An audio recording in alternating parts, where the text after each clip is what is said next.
Okay, let me tell you something that might make some people mad. Cheap is washing paper plates. Frugal chic is realizing that $7 lattes are not a treat. It's robbery with foam on the top. And before anybody gets weird, Mia McGrath created the frugal chic concept. She put the language to it. I'm not reinventing it. I'm just adding my spin, sauce, and my grown woman psychology. Because this isn't just a trend, it's an identity shift. It's deciding I'm not performing broke. I'm not paying for convenience with my peace. I'm not letting capitalism chew me up like a dog toy. And listen, YouTube has been treating my videos like the people under the stairs. Like I'm cooking up full meals and the algorithm is only handing y'all crumbs. So before we get into these 6 frugal chic rules I actually live by, hit like, subscribe, and I'm going to give you a choice in comments to choose from to put on the video so the algorithm know we here and that this is grown folk business. Frugal chic, grown decisions only, calm money, intentional grown choices, peace, options, and frugal chic. Pick one, copy, paste, and let's beat this algorithm one step at a time, okay? Thank y'all.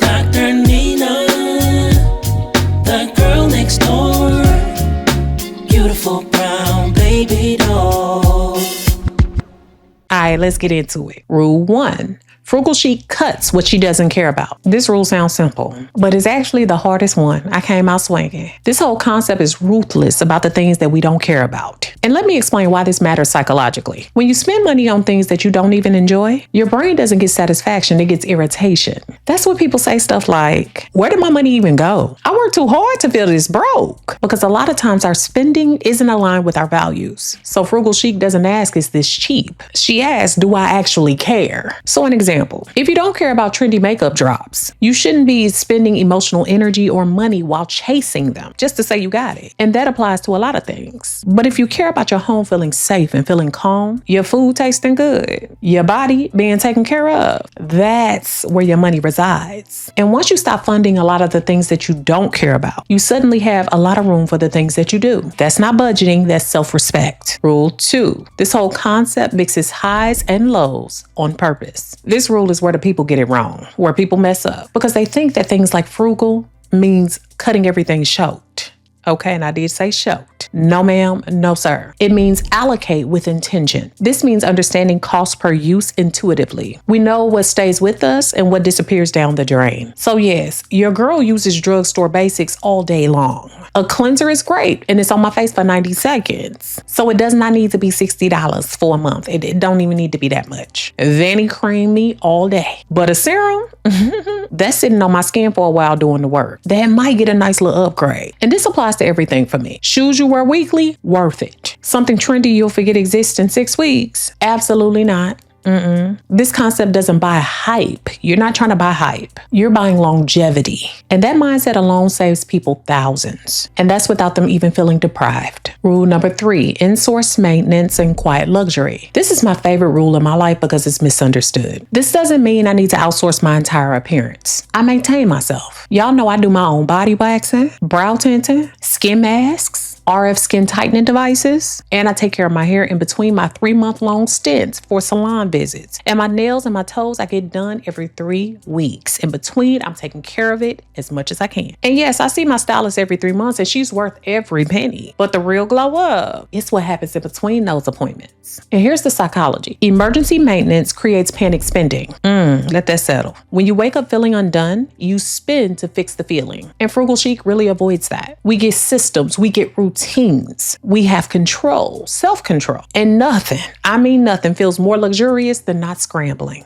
I love not feeling anxious for no reason. And speaking of systems that make my life feel elevated, this video was sponsored by Wildgrain. One thing Frugal Chic does well is make home life feel good. Wildgrain is a bake from frozen subscription for sourdough breads, fresh pastas, pastries, and this time they sent me cookies. Get out of here. I need y'all to understand the cookies were disrespectfully good.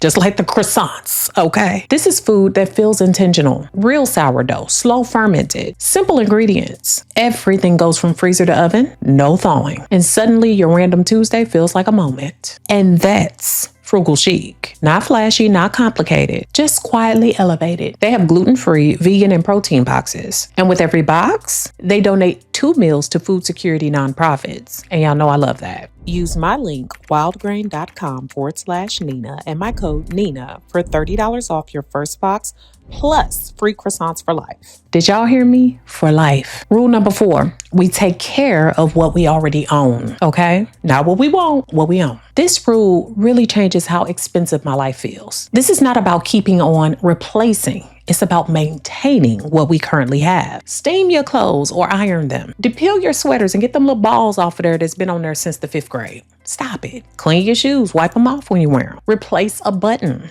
if you need to. And psychologically, maintenance reinforces value. When you care for what you have, your brain registers abundance, not lack. And I mentioned this before, y'all. I use Woolite for all my clothes that I don't want to get old quickly.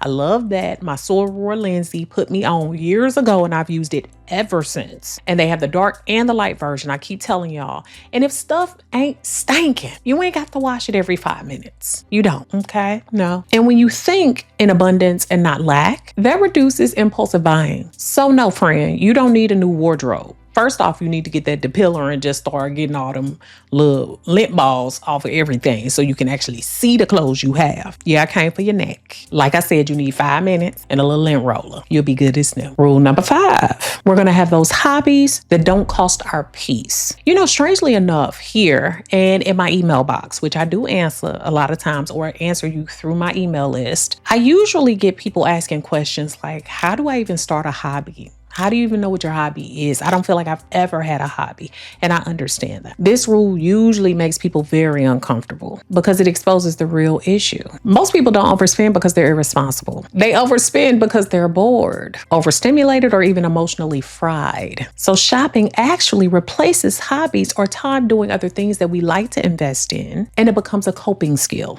And capitalism said, beg, I got you, boo, in a whole chokehold. Frugal Chic helps us break that cycle. We have hobbies that don't ask for our credit card numbers. And I want to be clear, this isn't about being boring. This is about having a life that actually feeds your brain. So instead of scrolling and buying, we're going to try some of this. Reading, walking, learning something new, creating, working on a goal, tending to your body, exercising, freeing your mind, and thinking our own thoughts. Because here's the psychology. When your brain is fulfilled, it stops hunting for dopamine, not trying to get that next hit, which can be crack-ish, okay? I've been there before. And shopping, that's just dopamine with packaging.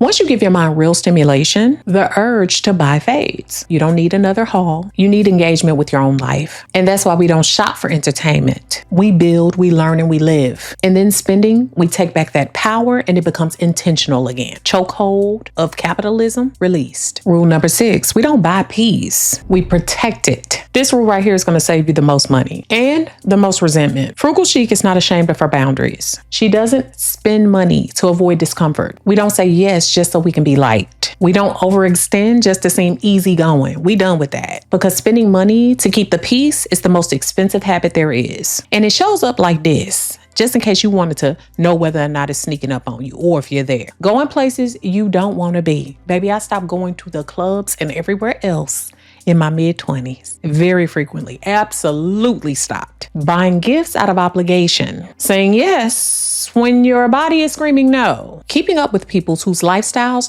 don't match your own. With this, we understand that awkward moments pass. Financial stress, though, it lingers. So telling someone no to happy hour right now might seem weird, but then later on, you're gonna be happy that you saved the money and you get to lay up on your couch.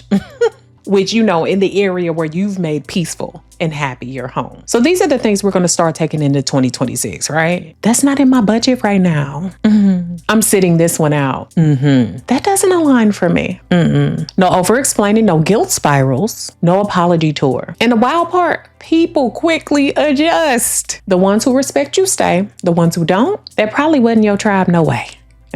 We don't buy peace, we create it. And the same comes with building those boundaries. This is really going to help you this year.